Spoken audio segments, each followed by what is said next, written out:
Well, let's take a look at what is happening in the markets, and we start off with the JSE that just closed. Did get a mostly higher handover from the Asian markets, and we're seeing that optimism filtering through to the local bourse. The all share on the day up by almost 0.7%.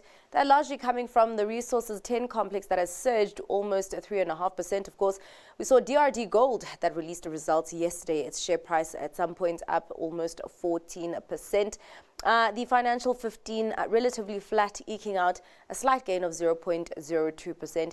Industrial 25, though, going in the opposite direction, softening by almost 0.4%. Let's take a look at what is happening in the U.S. markets, and on that front, investors digesting the Fed minutes that came out last night, seeming that different Fed officials were worried about different risks in the macroeconomic environment.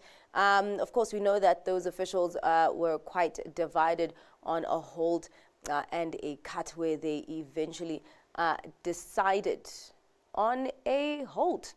The S&P 500 declining by 0.5%. The tech-heavy Nasdaq down by the same. Oh, looks like all of those are down 0.5%. That looks strange, but we will move on.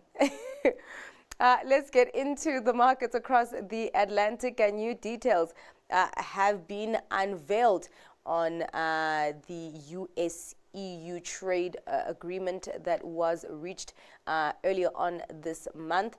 And of course, different details out on the impact on different sectors, including pharma and autos.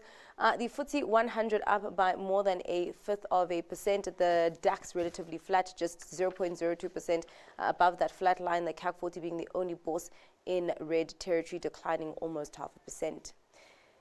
Let's take a look at the currency scene and start off with how the rand is doing against some of the major currencies. More weakness coming through to the rand now, just over 17 rand 70 against the US dollar, against the pound at 23 rand 80, and against the euro at 20 rand 59.